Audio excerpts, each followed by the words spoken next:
യൂറോപ്പിലെയും മറ്റ് വികസിത രാജ്യങ്ങളിലെയും കുട്ടികളുടെ പാഠ്യപദ്ധതിയിൽ പ്രധാന വിഷയം ആർട്ടും ഹ്യൂമാനിറ്റീസുമാണ്.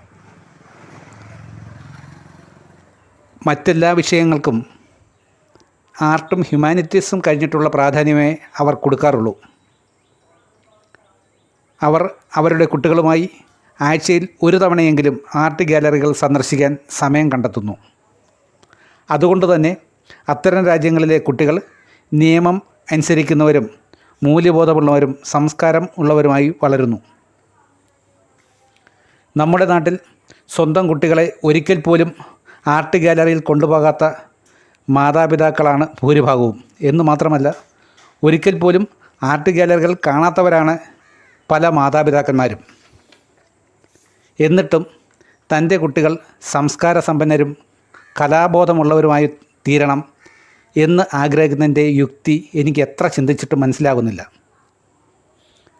കലയില്ലാത്ത മനുഷ്യർ വാലും കൊമ്പും ഇല്ലാത്ത പശുക്കളാണ് എന്ന ആചാര്യവചനം ഒരു കാലത്ത് നിലനിന്നിരുന്ന നമ്മുടെ നാടാണ് ഇത്രമേൽ അധപ്പതിച്ചത് എന്ന് ദുഃഖത്തോട് മാത്രമേ ഒരു കലാകാരനായ എനിക്ക്, അല്ലെങ്കിൽ ഒരു കലാസ്നേഹിയായ എനിക്ക് പറയാൻ കഴിയൂ. നിങ്ങൾ എത്ര സമ്പാദിച്ചു കൂട്ടിയാലും നിങ്ങളുടെ മക്കളുടെ മനസ്സിൽ കലയില്ലെങ്കിൽ എല്ലാം വ്യർത്ഥമാകും എന്നതിനെ ഉദാഹരിക്കുന്ന നൂറുകണക്കിന് വാർത്തകളാണ് നാം നിത്യവും കേട്ട് വളരുന്നത്. കുട്ടികളെ